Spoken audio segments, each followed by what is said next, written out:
You're listening to Heritage Radio Network. HRN is food radio supported by you. Learn more at heritageradionetwork.org. This episode of Pizza Quest is brought to you by Central Milling, hand-selected grain, expertly milled for passionate bakers. Central Milling is the farmer, the miller, and the baker working together to preserve American farmland for tomorrow while providing the highest quality flour and grains for the bakers of today. Dating back over 150 years, Central Milling is built on generations of knowledge, and they know that premium flour starts at the source. Employee-owned, Central Milling works directly with their farmers to sustainably grow grains that have exceptional flavor, nutrient content, color, and baking performance, which results in one of the largest selections of premium specialty flour and grains in the country. Hand-selected for the highest baking qualities, milled, cracked, or blended slowly to minimize heat generation, then bake-tested for performance. Learn more about Central Milling and their products at centralmilling.com. Welcome to Pizza Quest. I'm Peter Reinhardt, and I'm here with, well, I would say two fellow Philadelphians. I'm in North Carolina, but the last time I was in Philly, I had the good fortune of meeting Jacob and Alex Cohen, who have opened a bagel business called Kismet Bagels. And of course, bagels are hot. Bagels are back. It seems like we're in one of those cyclical bagel moments, and bagels are happening everywhere big time. And you guys kind of exploded on the scene just a couple years ago. So I'm going to let you tell a little bit of that story and how you got there, and we'll fill in the gaps as we go along. You're coming to us from, I think, Kensington, right? You're in the Kensington part of Philadelphia, which is one of those neighborhoods when I was growing up that, you know, I'd be afraid to go into. It was always, in my mind, a scary neighborhood, and now it is one of the foodie centers of Philadelphia. All sorts of cool things are happening there. So we'll get into all that as we talk about it. But tell us about how Kismet came into being. Sure. Well, March 2020, we were all quarantined, obviously, and I was a professional drummer in New York, as well as a real estate agent, and Alex was an advertising salesperson, and all of our industries were halted. Excuse me. And so out of boredom and anxiety and all of that, like many people, we started baking bread every day. For fun, but also kind of this fear that we were going to have to create our own food supply and we should learn how to make bread well. I thought we were really going to have to live off of bread for 6 months. And it's amazing how many people turned to bread during those dark days. It was a source of comfort too, Yeah. you know. It gave you some purpose during the day. Definitely. And, you know, basically I was doing that for a couple weeks, doing the no-knead bread recipe. Pardon me. And 2 weeks or so into it, Alex comes down the stairs on a Sunday and it's like, I just really want a bagel. And nobody's leaving the house at that time. Nobody's going anywhere. All the restaurants are closed. Yeah. And we usually would have bagels every other day, or at least especially on Saturdays or Sundays with our family. So that wasn't happening. I just was, craving a hot, fresh bagel. And, we looked up a recipe online and we're super confident and cocky in a way. Like I was like, when traditionally I'm terrible at baking, really, I love to cook, throwing stuff together, but being really precise and, measuring ingredients was never my thing. Every time I would make a cookie, it would even turn out like crap.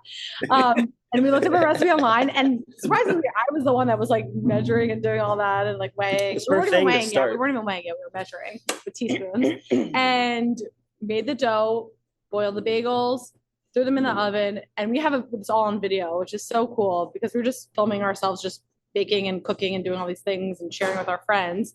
And we took them out of the oven, and seriously, biting into these bagels was the best thing we've ever had. It was super crunchy on the outside, fluffy in the middle, melted in your mouth.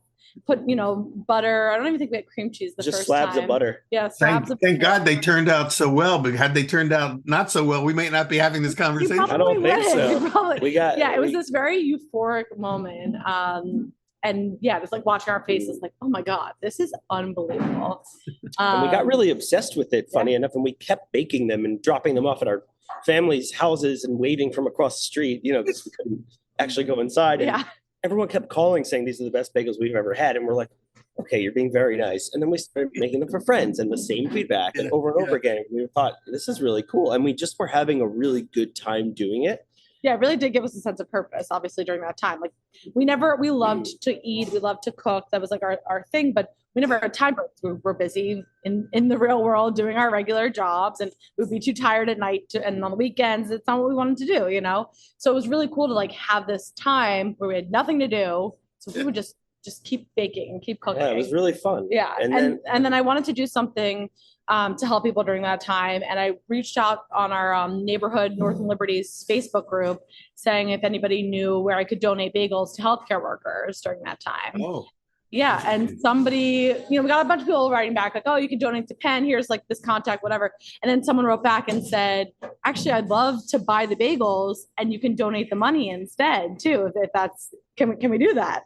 And I'm like, sure, you want to pay us to buy our bagels? Like what? We ended up getting within the first week, like 30 orders pre-orders, and people were showing up to our It's house. amazing how these things kind of fall into place like that. Before you know it, you're sucked in and then you can't get out, because you go, how do we get here? But this was still just on like Nextdoor and Facebook. Yeah. We didn't even have the name yet. Yeah. So we were just doing this for a few weeks, and then we got a message or an email from the local business district from Northern Liberties, the neighborhood we were living in. And they said, hey, we've seen what you're doing. It's really great.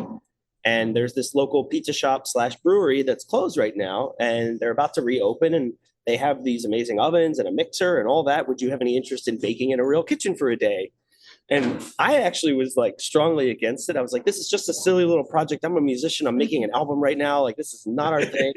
And then I thought, it'd be fun to like do, I guess, for one day and put a picture on our wall and show our grandkids someday. So I said, let's just go do it.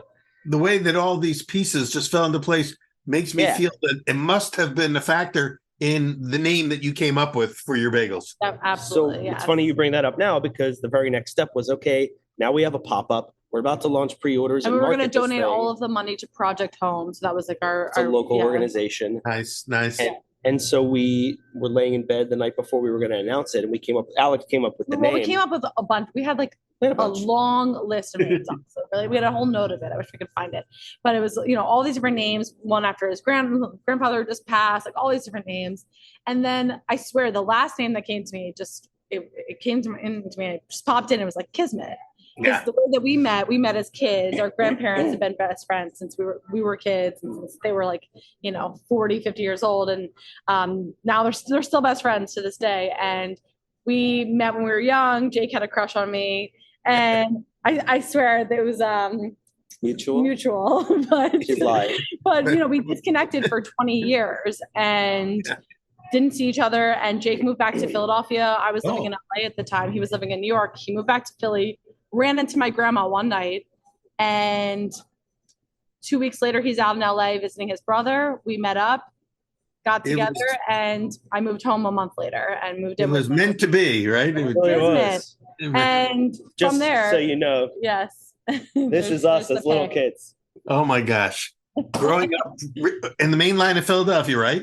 Yeah, that was actually probably taken in Margate. Because you guys went to the same high school. One of you went to the same high school I went to. Yeah, Harriton. Harriton, and one of you went to Lower Merion, which is our rival and our sister high school. I actually lived closer to Lower Merion High School than I did to Harriton, but the way the line was divided, I ended up going to Harriton. So we have, although you came a little bit after me, after I was there, we have that in common. There's a lot of things that even bring this moment definitely into a state of kismet, because it was meant to be that my friend introduced me to you guys, and the pieces fell into place again. Yeah, truly. Yeah.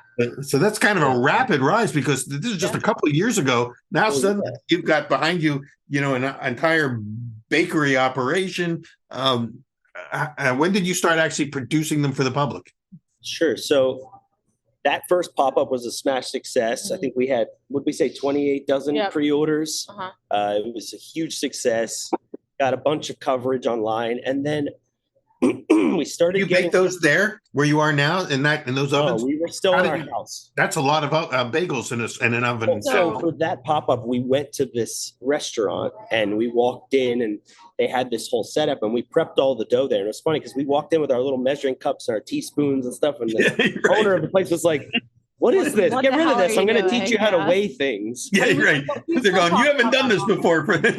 Really, we still talk about that moment. We learned so much in just that single day of being in a real kitchen. You know, we went from our house, we're making 7 dozen bagels. It would take us 7 hours to make, Between produce, the dough and and the baking then and all we that. walked in there, and from the, you know, went from 7 to 28, and having no idea how to scale up, and just having to figure it out on the fly with 28 dozen pre-orders for the next day. And you know, we're like, all right, we're all in. We got to do this, and we learned so much from that day. And from there, it was such a successful event that we just kept reaching out to people from there, and Different chefs, different restaurateurs. restaurants. Everyone was, you know, bored, slow, closed.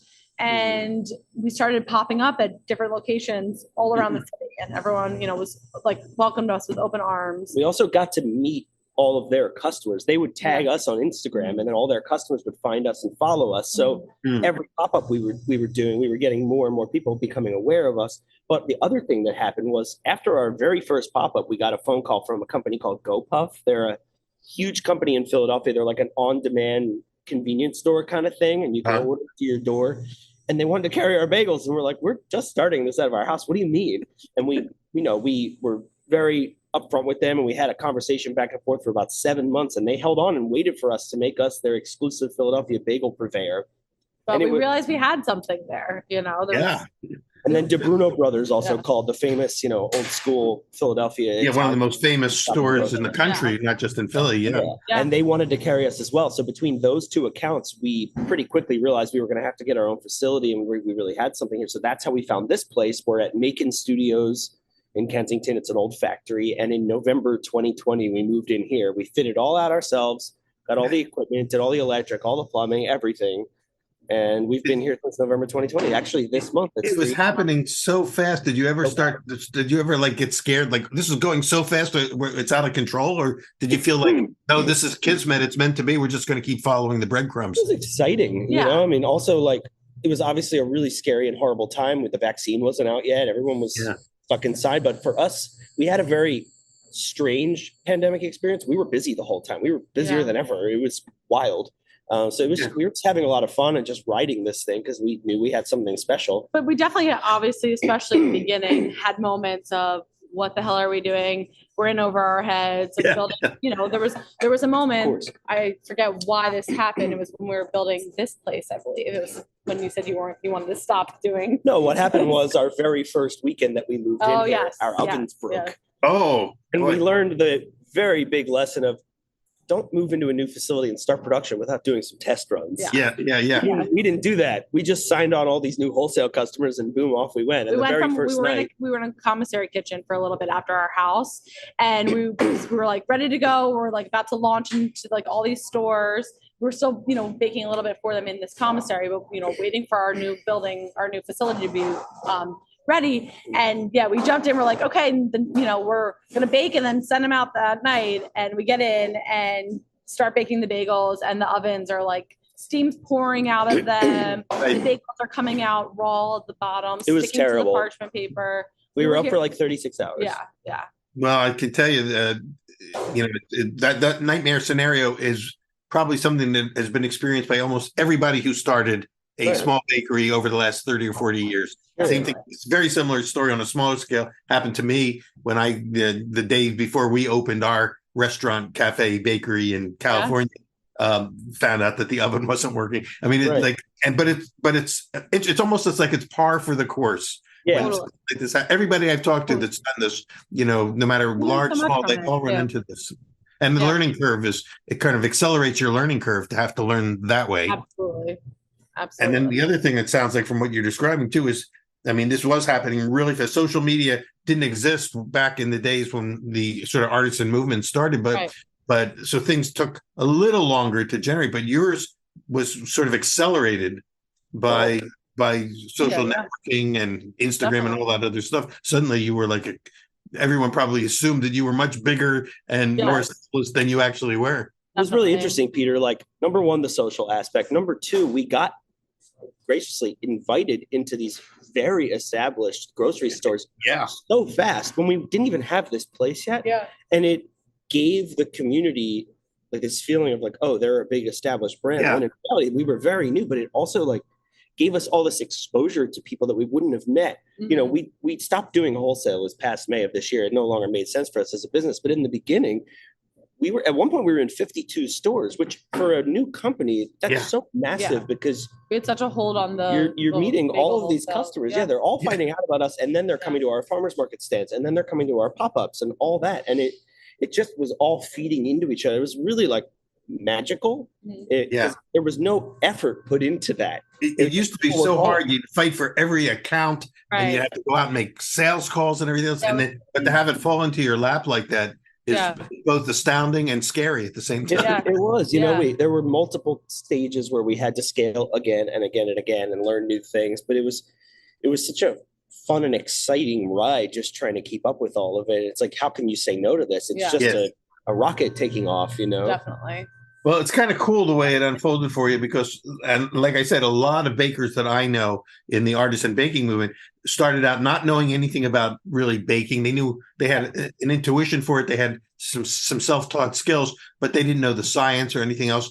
And they probably wouldn't have gotten into it at all if they had known how much work it was going to take to get into it. But fortunately, they just did it because it felt right. You just And they do learned it. along the way. Yeah. So I think that's what stops people a lot is like the thought and the thinking of the future and all the work that it would take. Like if you just, I mean, Jake says all the time, like the Nike quote is so simple, but it's so true. It's like, just do it. If you just jump in, you just figure it out. And also like, I mean, I listen to How I Built This a lot. It's like one of my favorite podcasts. it's a great show. Yeah. Yeah. Almost every business owner that comes on there, they tell a similar story of like, I didn't know what I was doing and I'm glad I did it. Yeah. Because the fear would be would too overtake scared. Yeah. you. Yeah, for I mean, sure. if I knew all the things we were going to encounter that we did, I would have been like, I don't want to go through Yeah, you that. would think, how would you ever be able to overcome those things? But when you're in it, you just do it. You figure it out.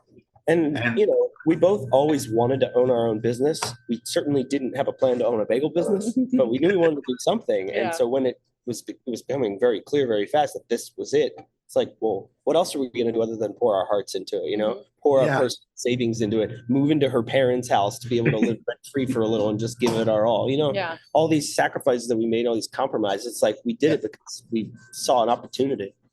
I want to backtrack for something you said earlier too. You mentioned that you live in Northern Liberties. For people who are not from Philadelphia, we know the word liberties in Philadelphia are very synonymous.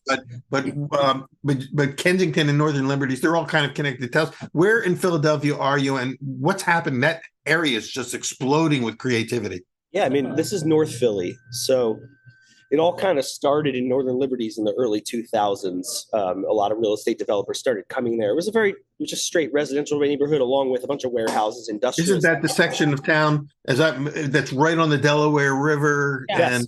And kind of, well, like you say, North Philly, north of the downtown area. But it mostly was an industrial area. So it wasn't like a gourmet restaurant. It's like industrial plus like the workers. They had like lots of very small houses. And it was funny how you said like you would never even think like of coming to Kensington. Like Northern Liberties was like that too for my parents. My grandfather had a scrap metal business here and a big warehouse, and like it was like not safe for the kids to come and the families to come around here. So it was pretty wild for them to hear that we then would move and buy a house in Northern Liberties. Yeah, I mean, I remember one time I met a girl and asked her out, and it turns out she lived in Kensington. I told my mom, I asked for the car to go pick her. And where are you going? I'm going to Kensington to pick her. What? Wait, what? And this was like, now we're talking about 50 years ago, but still. Yeah, and Kensington's still there's still changing. Still changing. It's pretty rough in some of the areas. The area that we're in is more industrial.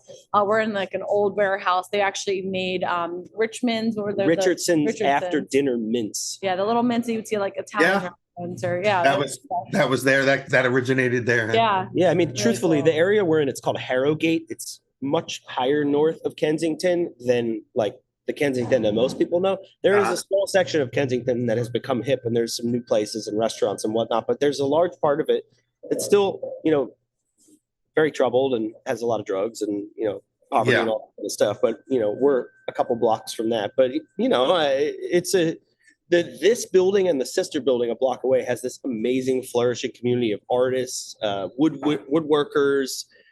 There's commissary Producers, kitchens. yeah. There's coffee roasters. It's very cool. Like these old factories that have been repurposed into Yeah. multi-unit. Really Yeah, nice. yeah, And we that's got cool. very lucky. We moved in here in 2020 when they couldn't really buy a tenant. So we got a very cool space and a very nice deal. And we're still here. Awesome. For context, now I think what a lot of people, anyone who does know about Kensington and Northern Liberties knows that that's also where Pizzeria Badia is located, right? Which is He's in Fishtown. Fishtown, yes. oh, Fishtown. Well, Yeah, yeah. so Fishtown Well, kind of they're Fishtown, all Northern kind of Liberty, connected. Kensington, they're all next to It's each sort of other. like if you're, excuse me, if you're in Williamsburg and then there's Greenpoint and then there's Bushwick, like they're all close enough to each other, but they're slightly different neighborhoods. Yeah. Yeah, and generally you just say Northern Philadelphia, North Philly. Yeah. But, It's like which saying is even- Brooklyn. Like there's so many Yeah, neighborhoods. right. Yeah. It's like Brooklyn. But there's some great places, restaurants that have been winning James Beard Awards. Yeah. Yep. Kalia. Kalia just did Chef Knock over at the Thai restaurant. Kalia, she just won a James Beard. I know it's on my wish list now. The next time I come, I got to eat We there. collaborated with her 3 times. She's a force. She's amazing. Yeah. I can't wait. So you're in the right place at the right time. And now it's only 3 years in, and things are happening big time. You're now in this was part of a brewery. Is there still a brewery going on there in the building? Brewery? No. Oh no, so that was at the first place that we baked at. That that was just a pop-up. Yeah. That was a pop-up. Okay. Yeah, So, yeah. Okay, so no, this but is the we, first time. go ahead, please. So you took over the space, but where there was already baking equipment in there? Was No. there a bake? No, We so fit this did whole the place out. Yeah. We did this. Oh. Yeah. Wow. Okay. So then take us to back then. You were doing a few dozen, at pop-ups, and now how many bagels are you producing a day? And So later on, we'll in take a April tour. of this year was our height. We were at like 24,000 bagels a week. Wow. What happened is we decided to cut our wholesale program and really just focus on our shops, grow our shops, do more of those. We do farmers markets, and we also just launched on Goldbelly last week for national shipping. So we really Yeah. took Now it we back have, to as you mentioned, three now, almost 4. We're opening our a fourth. shop.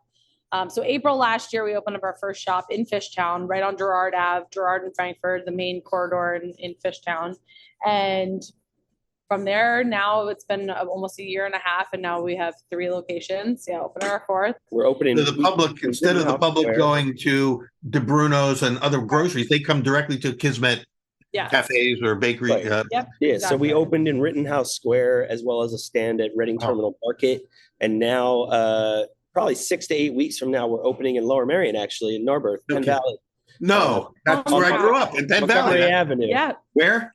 Montgomery Avenue. It's Montgomery the Avenue? Pinza building. It was It a was a sushi Japanese restaurant. That was like a 15-minute walk from where my house was. Right across from Albrecht's, the old Albrecht's. Oh my gosh. Yeah. Yeah. I used to play tennis right around the corner from there. Yeah. At Yeah. Krinsky. That's incredible. I can't wait to go back home and visit. And Yeah. when will that open? 6 to 8 weeks. It's called Kismet Bagels Luncheonette. So it's a bagel shop, but also we're doing milkshakes. We're doing fresh cream-filled brioche donuts. We're also Patty melts. patty melts, grilled cheese, tuna Oh my melts, gosh. egg creams. I can't wait. And of course, now I've got to get on the phone and call my brother and all my friends who still live there and let them know to be on the lookout. Yeah. But when I get back to town, I'll let you know and we'll come over Yeah, there. please. So this is exciting. You're expanding now beyond just the bagels. Now are spawning other things. So are you Yeah. creating your own milkshake recipes and Yeah. sandwich? And so you're in the restaurant business. You're going back full tilt into Right, it's food like quick service. service. We're like more so, dabbling as yeah. counter. Yeah. And truthfully, Peter, I mean, never say never anything, but like we really think that ultimately the future is more of the bagel shops. This is sort of like a unique, special place. It's a homecoming for us. It's our neighborhood. We live in Bryn Mawr now. And so this just seemed like a perfect place to do something a little more than just a bagel shop. It's triple the size of our other shops, but I think ultimately future locations will be either just what the bagel shops have been already or like a hybrid. I don't see us like going further and further into like We definitely restaurant don't want to world. be like full Yeah. service. Yeah. But you Who knows? you've done what is probably the hardest part of the whole thing, which is you've created a brand. a brand that has value that could take you in a lot of different directions. Yeah, So, for sure. and being creative people in your own right, you've already, I can see you're testing the waters here. You're gonna do the cafe and luncheonette, but any other things that you're thinking about for the future in terms of, how else you can express your creativity through this lens called Kismet? We've talked a lot of different things that we want to do. I don't know. I think ultimately lots of different goals. there's lots of different goals. I think truthfully, Peter, what we'd really love to do after this place is we'd love to take a quick pause from growth to celebrate having 4 shops in less than 2 years. People don't believe us when we say that we want to take a break for a second. But we really would love, I would love to get back because you haven't slowed down. Yes. We would love to get back to more specials, side, more That's special how we cream really cheeses. grew. We grew by collaborating with other businesses and doing really fun, exciting things with bagels that people traditionally haven't seen. With what Jake said with Kalia, with Chef Nock, we did a crab rangoon bagel sandwich that had crab rangoon schmear with fresh lump crabs, fried wontons on it, on a curry bagel. It was a huge hit. It was awesome. We do really cool things like that, and really want to get back into doing that. Yeah, that sounds like a lot of fun. It's been hard to focus on that as we focus on just getting the things that we do done well and consistent.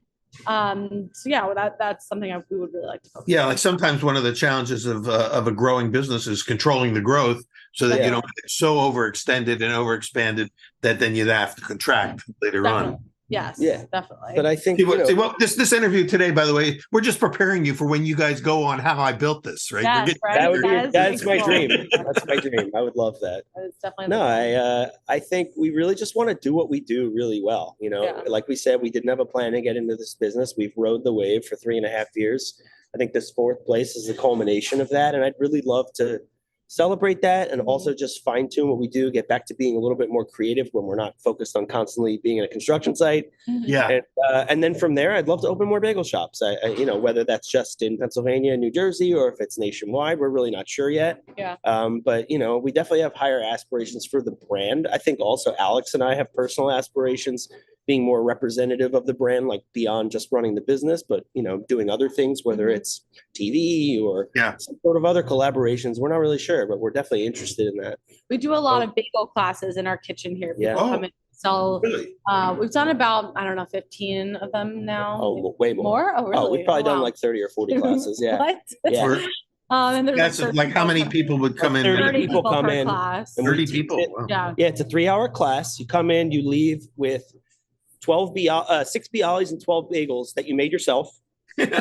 And we also, you get cream cheese, a special time, and the recipe. And it's really, really fun to be able to connect with people that have been supporting us for a long time, that love our brand, love our bagels, and for them to get their hands dirty. And what we say to people, like, we had no idea what we were doing when we first started, and then we learned. And if we can do it, truly anybody can. So it's really cool to teach people how to have fresh bread in their house. Like the most fun part is, like, honestly, being able to wake up on a Saturday with your kids or your partner and just make some fresh bagels in your house. It's so comforting, so nice. It is, and it's and a lot of people that's how they get started. They make them in their house, and then suddenly they're popping up everywhere, and you're a perfect example of that. So let's drill down a little deeper into the bagel phenomenon itself, because first of all, the first question has got to be, what is it about bagels that makes them so beloved and special to people? Because they're hot. Even when for a while there was an overabundance of bagel chains out there, and it kind of plateaued.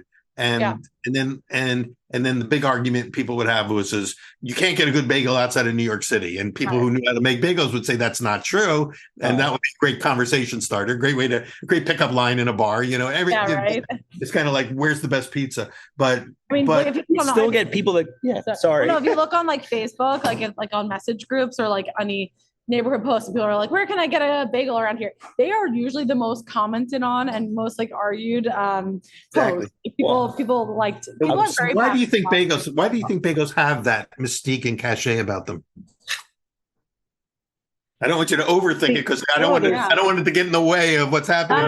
Great question. There's so many traditionalists out there. It's wild. There's so many people that go, well, you can only get one in New York. Yeah. And it's the only place that's authentic because of the water and all this. And I think that people are very nostalgic about bagels in a way that they're not about just like bread.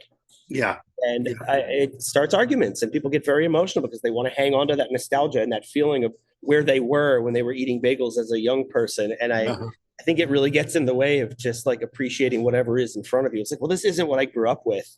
I don't know if that's directly answering your question, but I think for me, our It's part of experience. it, I think. I think it taps into part of it. The nostalgia is definitely a big part of it. I mean, I Definitely. can't tell you, Peter, how many times at farmers markets or events, someone has come up to our stand and said, well, these aren't real bagels. They're not from New York. I won't try them. Yeah, And right. more often than not, I've been like, well, you haven't had one like these. And I say that because we do certain things differently. We're not a Yeah. New York bagel. I say we're a Kismet bagel. And I know that's cute and cheeky, but it's also like, it's the truth. It's not a New York bagel. And then whenever someone tries it, normally they go, wow, this is great. Like, and it's not a New York bagel, but it's still great. It's just different. And I think, I just want to say, I think it's so interesting how like everything evolves: art, food, music, Yeah. politics, everything. And yet for some reason, there's certain things like a bagel where there are a lot of people out there that don't want to accept that it could change and morph and evolve. Like, that's fun. That's interesting. So Well, what is it? Okay, what does differentiate the Kismet bagel from a quote New York style bagel? And of course, we have to address the question. Is the water really a big factor? Because I think that's one of the big myths out there is that without New York City water, you can't make a great bagel, which I always say is BS. But it's hard to convince somebody from New York that. I mean, obviously, you're going to know more things than we do because you've been doing this for so long. But even for me and Alex, we listened to a podcast a year or two ago with food scientists. I forget what podcast it was. And they did an experiment. They were in Seattle, I believe. They made one batch of bagels with Seattle water, and they made one batch of bagels with New York water that they had shipped in. They made probably the modernist. Was it the modernist cuisine people doing? Yeah, it might have been. Yeah. And they did the exact same recipe for both, and then they brought in people and did a blind taste test, and nobody knew the damn difference. So there you go. In terms of what makes a Kismet bagel different from a New York bagel, number one, when we very first started, as you can remember, I'm sure, you couldn't find flour or yeast anywhere. It was impossible. Right. And so I happened to Google local Pennsylvania flour because I was freaking out. I figured we needed flour in the house. And I found this mill called Castle Valley Mill in Doylestown, PA. And it said in big letters, like flashing like an ad at the top of their homepage, free shipping. They were just trying to get rid of their flour as the pandemic. Wow.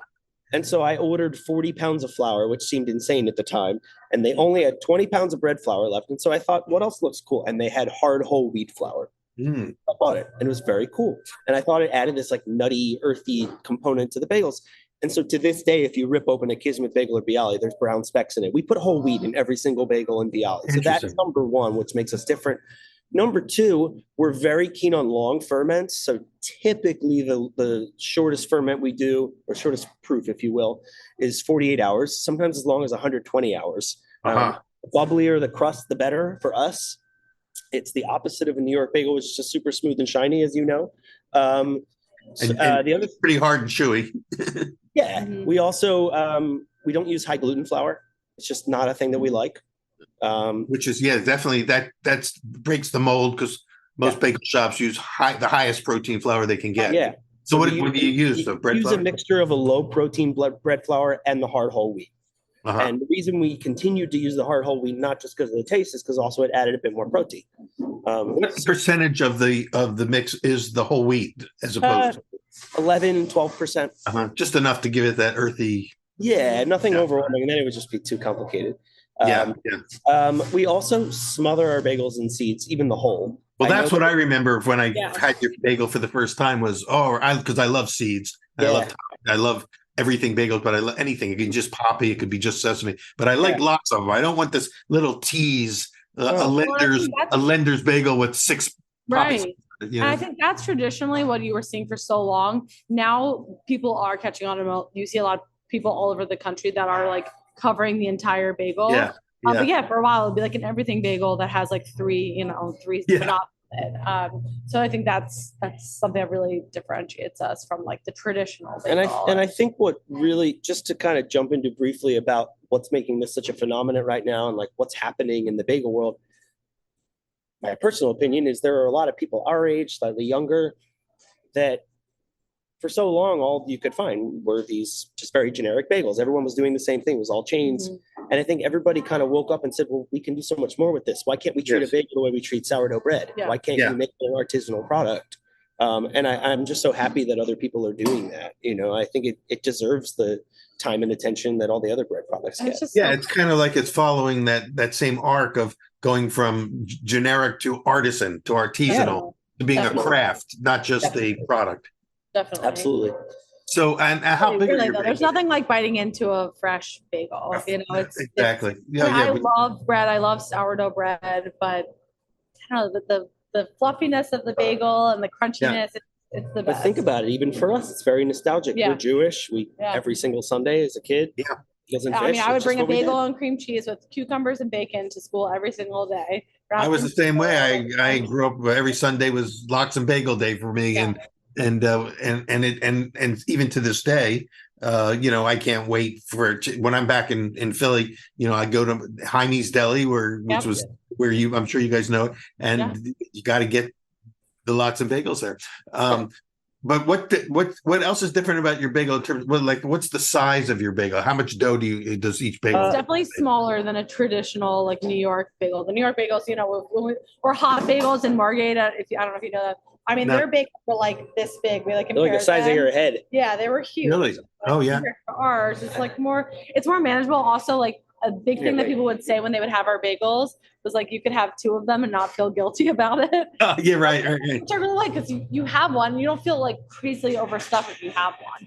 Whereas a New York bagel, you are full after one. You feel sick sometimes of how big it is. Do you weigh out the dough? Yes. Yeah, definitely. We really fine tuned the process, but we settled on a weight a long time ago. About 130 grams, give or take. 130 grams, which people are thinking over 4 ounces. Is that right? Let me see. No, probably more than that. Let's see. Probably about 5. 130. I'm going to do it right here. Calculate 130 divided by 28.35. It's 4.5 ounces. I can't do it in my head. It's about 4.5 ounces. There's one of your bagels loaded out. So for those who are only listening and aren't watching the video version of this conversation, I'll describe it for you a little bit. This is an everything bagel. Yes. And it's really everything. It's loaded with top and bottom. It's been rolled in, and I can see sesame seeds, and I can see it looks like flax seeds, maybe poppy. Seeds. So we make our own blend. It's black and white sesame seeds, blue poppy, minced onion, minced garlic, and pretzel salt. And salt and pickle salt. Wow, that's awesome. And you're not going to be teased by the topping. It's going to be in your face. Yeah. You get a bagel from us that's supposed to have seeds and it doesn't. We got a problem. You got to come to us. Something's happened. Yeah. Well, that's pretty cool. So we got the size of the bagel. Now the other aspect, of course, of the bagel operation there are the schmears. Yeah. So you've created some of your own original schmears. Yep. Yeah, so we started with just plain scallion and veggie. Alex came up with the scallion and the veggie recipes, just loaded with stuff, really rich in color. The veggie mixed into cream cheese or something else. Mixed into cream cheese. The veggie has 3 different types of bell peppers, carrots, cucumber, and scallion.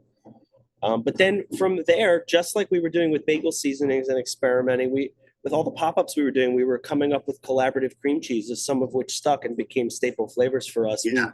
Collaborated with a local cafe called Cafe Lift in July of 2020, and they had this red pepper relish based hot sauce that they used, and we loved it. And so we mixed it into the cream cheese and thought it was so great. It had this beautiful orange color, and Alex was like, I think something's missing.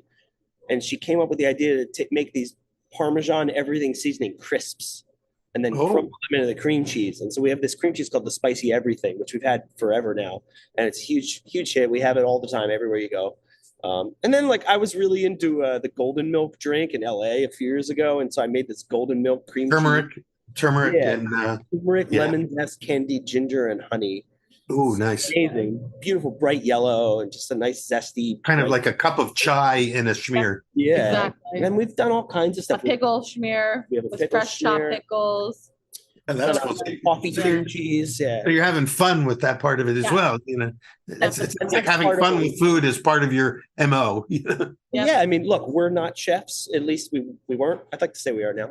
But one of the things we said at the beginning was, why can't we treat bagels and cream cheese like chefs?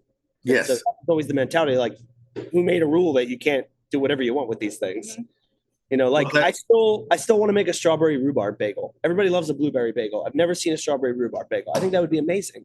You know? I'm surprised that there isn't one. Yeah, actually. So Yeah. you've got to come out. Now that you've thought of it, you've got to make it Yeah, happen. gotta do it. Yeah. But you know, because it's somebody else long does. list of things. Yeah.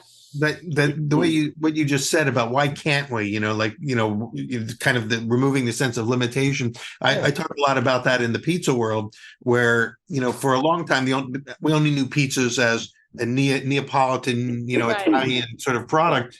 And then about 35 years ago, 40 years ago, maybe, Wolfgang Puck and Alice Waters on the West Coast said, listen, pizza is just basically dough with something on it. Who says that the something on it has to be what they put on it in Italy? And Wolfgang especially blew that up and started doing at Spago very creative pizzas that were not limited by you know, flavor profiles or by nationalities or by, you know, ethnic, you know, strictures.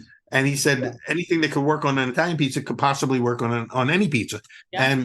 And then that spawned the California Pizza Kitchen. So it was, again, this idea of thinking outside the box and saying, why not? Which is what you're doing. Why not try this? And sometimes it works and sometimes it doesn't work. Yeah. Oh, Have you had any epic fails? Any things that didn't work? That seemed like a good idea at the time, but then when you tried it, it didn't work? Any epic fails? Very early on, I always tell the story. This amazing local produce grocery store called Riverwards Produce in Philadelphia. The owner, Vince, is an amazing guy, works with local farms, always has the freshest, coolest produce. He offered us a case of cherries. They were very cool, different kind of cherry. And at the time, we were doing pre-order only at our house. And we would post on like a Tuesday, and then by Wednesday, orders would go up, and we'd sell out in like an hour. It was crazy. For whatever reason, I took a picture of the cherries, and I made up the idea we were going to do a cherry almond schmear. And we sold it for pre-orders. We had never tried it. We never tasted it. Last time I ever did that. And we got to the day of producing it, and I just looked at Alex and said, this is god awful. I can't put enough honey in here to make it taste half decent. Really? Were the cherries too sour or what? I think so. Yeah. But we were stuck. And you probably spent hours pitting those cherries too, right? Oh, we did. And we were stuck, Peter, because we had to sell them. And so my heart sank because I handed people these cream cheeses at the pickup knowing this sucks. And that was the last time ever we were like, why would we sell something that we didn't like? Yeah. So even to this day, like, certain people will come to us, offer to do a collab, or we'll get offered a product or what have you, or something that people are requesting. But if we don't like it, we're not going to sell it. And I think I hope that's what helps us stand out, is like, no matter how big we get, whether today or 10 years from now, if we don't like it, I'm not selling it. That's good. I want to be profitable to sell it. Yeah, well, you know, one bad product can undermine all that hard work that you've done to build that brand. Yeah, I think another thing though, like with growing, and I mean, epic failure. It's not a failure, but a big learning curve was growing and scaling up. You know, going from our house to then making 28 dozen to then 50 dozen the next week to then 25,000 here. Yeah, like, you know, and then at one point we switched over from doing hand rolled bagels to using a bagel machine. Yeah, I wanted to ask you about that. That was a huge learning curve. Massive. Same thing though. We were like, all right, we're good. We're just gonna make the same recipe on this machine.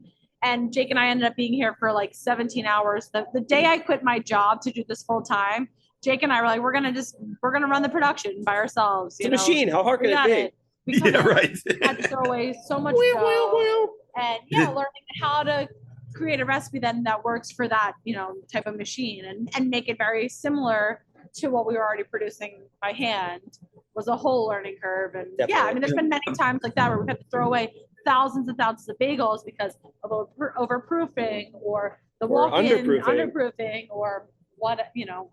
About 20 years ago, I met the guy who invented the bagel rolling machine. Wow. Cool. And he did it. I think he was living in New Jersey. He was an engineer. He wasn't a bagel maker. He'd been basically hired by a bagel company who was.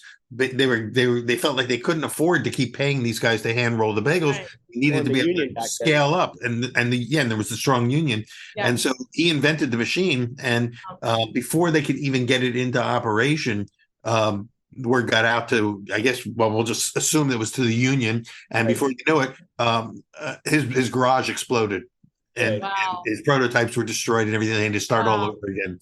Yeah, Wow. so there's a lot of great. There's probably a great Netflix film waiting to happen Yeah, about I'm Sure. the sure. bagel machine. The bagel But have you guys noticed any difference, not just in your muscles and your hands, but in the quality of the bagel from switching to a hand roll to a It's machine roll? interesting that you asked that. So at the very, very beginning, because we didn't know what we were doing with this machine, the quality suffered. Yeah, we But- definitely were not as proud to have been sending out the bagels that we did then. For like 3 months. But Yeah. I have to say, as of today, I feel that they're better. And I you can't just take my word for it. We've had so many customers come to us that have been with us since the very beginning, and they say that they're better than they've ever been. And that makes us feel so good because, you're so close to it. Sometimes Yeah. you're biased. But, we've put in a painful amount of work into making sure that they're the best that they can be. And we're constantly reassessing because we just never want to lose sight of commitment to quality. Yeah. And so, no, I feel like as of today, they're the best they've ever been. I think that maybe one factor in that is that you give it those extra days of fermentation, which allows the dough to relax, because the machines are hard on the dough, and that's Yeah. one of the things that suffers if you try going from shaping to baking.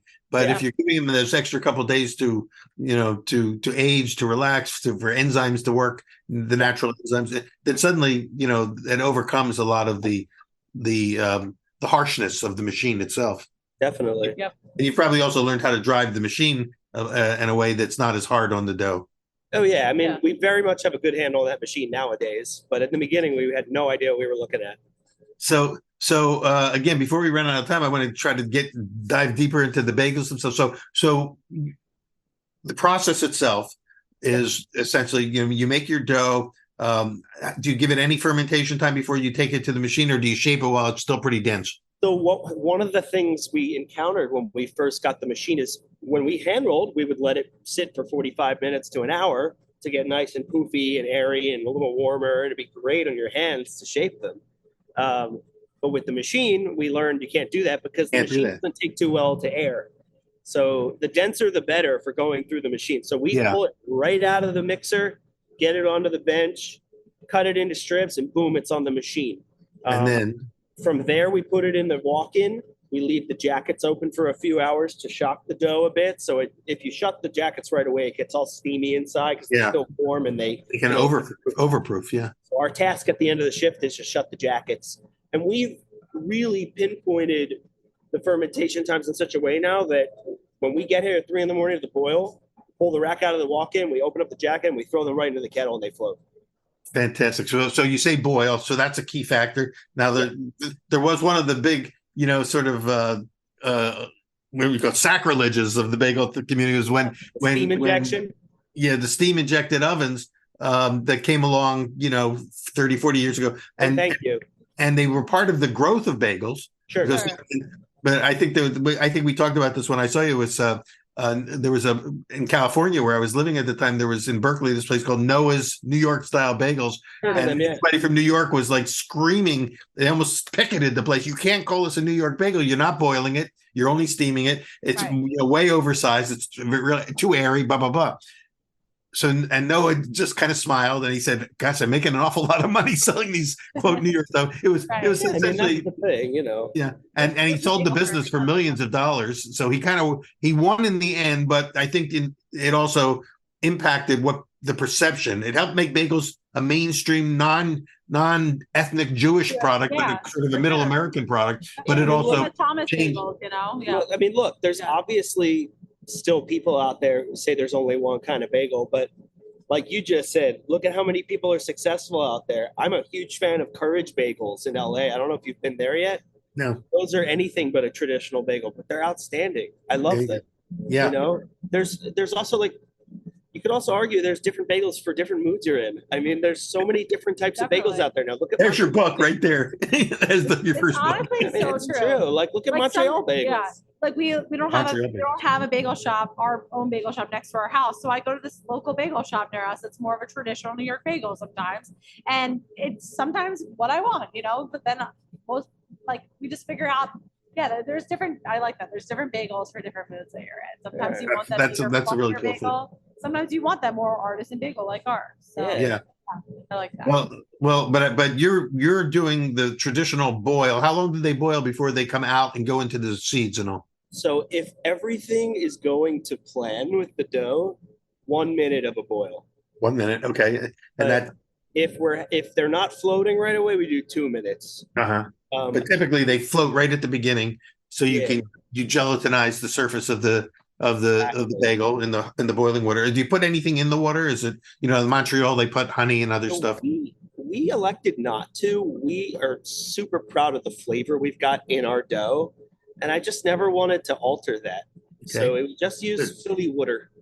You didn't need to fix it because it wasn't broken. It was working for you. Yeah. And you use Philly water, did you say? Philly water. And then, Philly water, yeah. we toss them into these big bins of seeds. We shake them. Yeah. Put them on our tray. So we use convection ovens. A lot of people use deck ovens, but we use convection, and we get the ovens as hot as humanly possible. Take about 12, 13 minutes to bake, and boom, they're done. That's it. Well, those convection ovens, you're talking about the rotating ovens? No, we just have the Blodgett. Oh, just regular convection. We would love a rotating oven one day.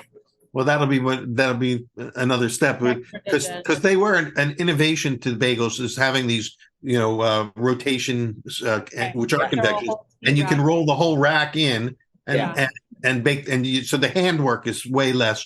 Totally. Definitely need those. But the thing that they could do was also inject steam, which is what led to the steam bagel as opposed to the boiled bagel. But you can use it for you don't have to worry about that yet. But when you get to that point, you can also add steam if you feel like you want more shine on your bagel. Yeah, I would feel so weird not boiling them. That would just feel so wrong. No, I'm thinking boil and steam. No, I know. Yeah. I just can't imagine going out there and be like, I made a bagel and they're not boiled. Well, yeah. Well, you're walking into the DMZ when you start to innovate in that direction. But it's really great to hear how you've grown the company, how quickly it's grown, and now you're kind of dealing with the next phase of entrepreneurship is controlling the growth, managing the growth, and seeing how to leverage the brand that you have in so many ways. So pretty exciting to connect with you. I mean, Jake would always read a lot of your blogs online and would reference a lot of your good work during the time that we were growing. So we were brand new. I was looking you up a lot, so it's very cool. Yeah. Well, I hope there was some helpful stuff in there. Absolutely. I think that, again, all of us started out by reading somebody else's book, and trying to put together the knowledge in a way that would make sense for us, because we would stumble into success with a product that we weren't even sure how we got there at first, and then we learned how, by working it backwards, how we got there, and then how to get it consistently good, and that consistency then becomes another phase of growth. So it sounds like you went through those. I don't know if you feel this way, but to this day, even though you have books out there, which I think are amazing, it doesn't feel like there's a definitive resource for like step A to Z, like how to do this. I found I would find little bits and pieces everywhere, but there's certain parts of the bagel process that, like on this scale, like not at your house, but in a larger production, that like no one has written about. You have to just figure it out, or like try and watch someone's video in their production space on YouTube and pause it, like zoom in and try and learn what they're doing. I don't know if you feel that way, but it's still really hard out there to try and figure out how this whole thing works. I think that, like with anything, first of all, the technology keeps changing too. So processes are going to change, and it is baking in general, bread baking, fermentation baking is really sort of a lifelong path now. You never get to the end of it. This is always something you need to learn. But one final thing.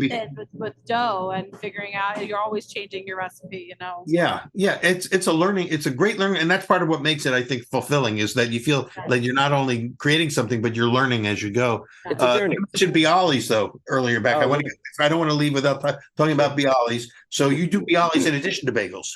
We do.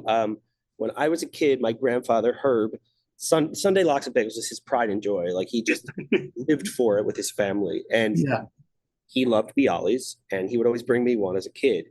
And when we started doing this, I said, "What were those things that my pop-up used to give me as a kid? I never see them. I don't even remember what they're called." And then I realized they were called Bialys, and I was looking everywhere, and nobody was making new versions of them. There's Co-Stars in New York. You could get a frozen one at a couple Jewish delis, but I just thought, why not try and do that too? Because I'm crazy enough. And so I remember it was a big holiday. I don't know if it was Yom Kippur. Or, it was one of the big. Yeah. Oh no, it was a few years ago when we had worked our butts off all day. We were exhausted. We went over to my parents' house for a meal, and I said, well, I've got some leftover dough in the kitchen. I'm going to bring them home. I'm going to try making bialys. And they thought I was nuts because I was so tired, but I just was determined to figure this out. And so we got really obsessed with bialys, started putting different flavors in the middle, just like the same mentality of the bagels and cream cheese. Like, why can't you put other things in the middle? Like we crack an egg with bacon and cheese on top Right. of it.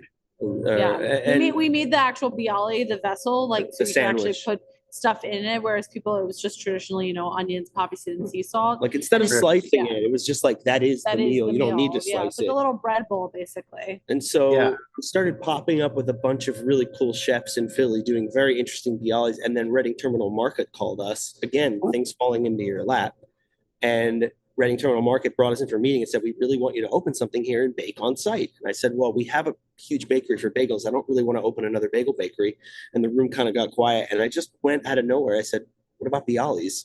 Because we've been doing all these pop-ups. And it was a 14-month journey of going in discussion with them and then signing a lease and getting it built. But we ended up opening Kismet Bialys. It's a bialy stand at Reading Terminal Market. At Reading Terminal Market, which again, from people outside of Philadelphia may have heard of it, but it's one of the great market, the open air markets. It's the oldest indoor market in the country. Yeah, and it's something for everybody in there. Yep.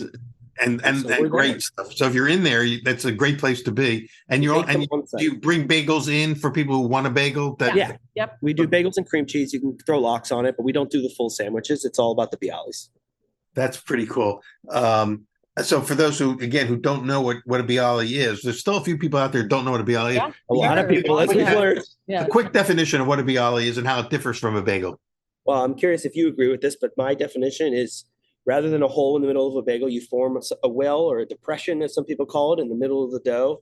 Traditionally, you would sprinkle a few minced onions, lightly sauteed, some poppy seeds, and salt.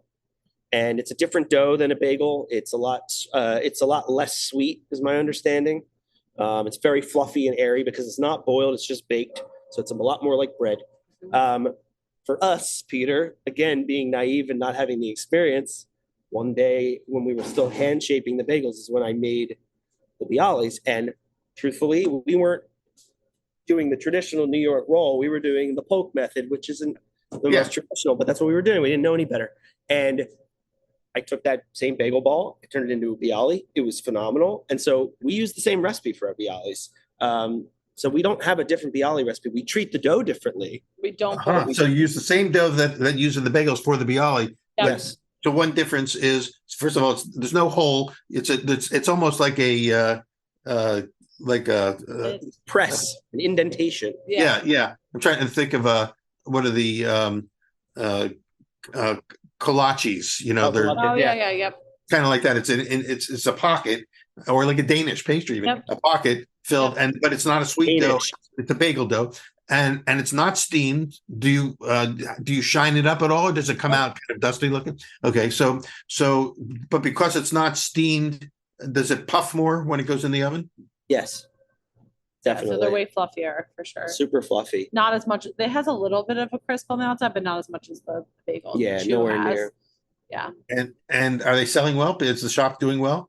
Yeah, it took a little bit of time to educate the customers, and also for us to figure out how to best present them in there. Because in Reading Terminal Market, you've been in there, Peter. You've got less than 2 seconds to grab somebody's attention. They're so overwhelmed in there.